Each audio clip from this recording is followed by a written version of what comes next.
Hello, everybody. Here, this is Tim again. Here with another review. This time for Five Nights at Freddy's. Now, this has been out for a little while now. It did really good in terms of the box office. As far as the movie goes, it pretty much just stars Josh Hutcherson and Matthew Lillard, and it's some little girl actor who plays the baby sister. She was good in the film. I'll say this overall, the acting in the film was fine. Now, in terms of Five Nights at Freddy's, it's a popular video game series. I have not played the games. I only know slightly a little bit about the games. My kids actually know much more than me. I'm not an expert on the games. I don't know a lot about them. All I know is it takes place at like an abandoned Chuck E. Cheese type place or whatever, called Freddy Fazbear's or whatever. So yeah, it's a good idea setting for a place for a horror movie to happen. They already basically had a rip-off movie of this called Willy's Wonderland with Nicolas Cage, which I did not like that movie. But I'll go ahead and say that movie was better than this. And now this is coming from someone, like I said, who's not a fan of the games because I haven't played the games, so I'm judging these just as movies. In terms of this being a movie, I didn't like it. It's not the worst thing I've ever seen or whatever, but really it just kind of feels like an extended episode of Goosebumps, really. You got Josh Hudson, whatever, whose brother was like kidnapped and basically murdered, obviously, when he was a kid. And he's like, it's caused him to have like depression his whole life or whatever. And it caused him to have depression his whole life about the incident because he keeps wanting to figure out what happened to his brother and who abducted him and everything. And he's having to take care of his sister, and his parents, I guess, have randomly died. So it's pretty much a cliche setup. And he's having to take care of his sister, and he loses his job because he runs off and beats this dude up by punching him in the face because he thinks he's abducting a kid, even though he's not. He's actually just a kid's father, just taking him away. But he has like PTSD because what happened to his brother, of course. So anytime he sees somebody like handling a child, it just, triggers that in him, those memories.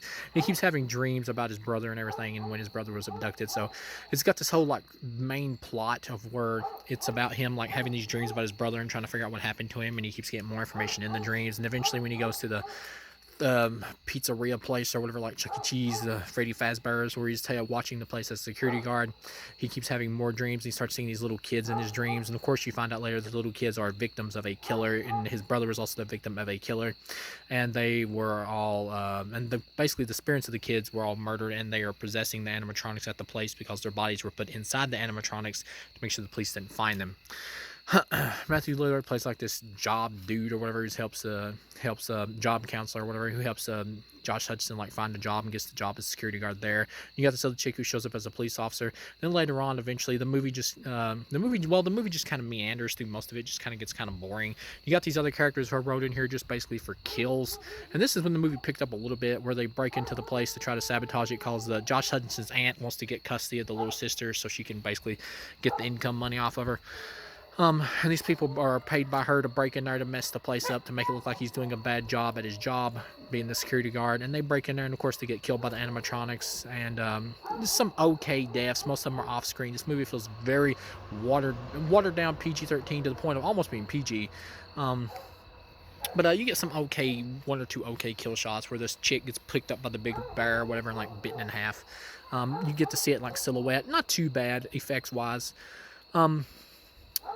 Pretty much that's about the only big gore you get, really. And the movie's too long. There's not enough story here to justify this movie's length. And you find out, of course, that the spirits of the children randomly want the little girl. You don't really know why. And why are these children evil now that are possessed these animatronics? Why are they evil? They try to give some kind of idea that the killer who's still alive has like control over the kids, but they never explain why or how. Like, there's huge logic gaps in this movie that have no explanations whatsoever in terms of what the hell's going on, or why certain story points are here.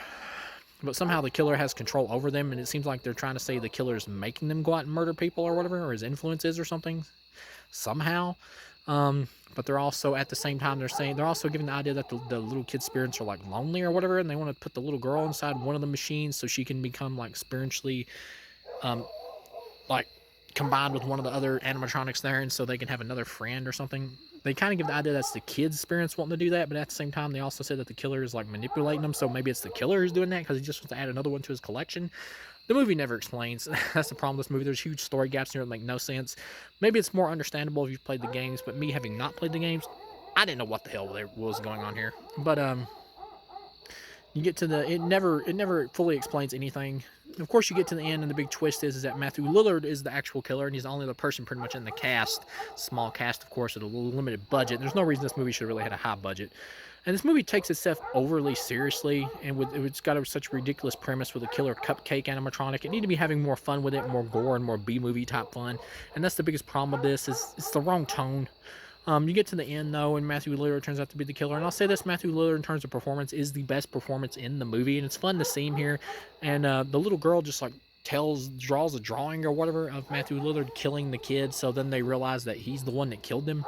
It's like, why didn't you already know this? Like, what? How is he able to have a hold on the kid's spirits? It really makes no sense. And the animatronics turn on him because they're possessed by the children he murdered. And they take him and put him inside one of the animatronics or whatever, and like leave him like in a room or something in a bonus or in the like an ending scene of the movie. He's like left in a room or whatever inside one of the animatronics, and he's like, "I'll be back." Before they take him off in there. And so you get the idea that he's probably going to come back for a sequel. Matthew Lillard said he signed a contract for 3 movies. So Matthew Lillard being the best part of this movie, you get the idea that they're going to bring him back for a sequel. And I guess maybe he'll be like the main killer as a spirit or something, like leading the kids to murder other people who take over the job working there or whatever in the second movie. That could be fun. I could, if they amp it up, make it R-rated, give it more gore, even a harder PG-13. I could see myself enjoying a sequel to this if it's more focused on Matthew Lillard just like killing people left and right and all that kind of stuff. Like the whole idea of Matthew Lillard, like, and the character in here who's a cop who's like becomes friend with Josh Hutcherson is supposed to be like Matthew Lillard's daughter. She helps. She's like covering for her father, but at the end she turns on him and Matthew Lillard stabs her, but she ends up surviving.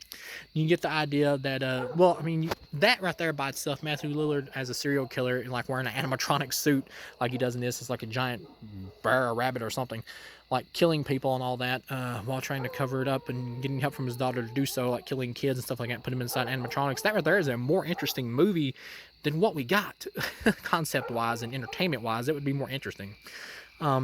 Like I said, Matthew Lillard, the best performance in the movie but he's underused. But the performance that you do get in the movie of him acting wise, he is the best. And when he first shows up in the movie, when he's just talking to Josh Hutcherson about getting him a job as a security guard or whatever, he comes off shady, like a little off, but fun at the same time. I hope they bring him back for the next Scream movie. They need to. Like, Stu's character needs to come back. I don't care how you explain it. It shouldn't be that hard. You can pull something off. If you make it entertaining, we'll buy it. But yeah, other than that, yeah, this would be a 1 out of 4. This movie sucked. It's not very good at all. Maybe if you really like a hardcore fan of the games, you might get some enjoyment out of it. But as a movie, not good. It has huge story gaps with plot holes that make no sense whatsoever. It feels like this movie had like scenes like ripped out of it that maybe would have explained more of it. Either that, or it's just a lazy script that just, I don't know, just didn't bother, or it's just rushed together. But overall, not good. Thank you for watching, and I'll see you again.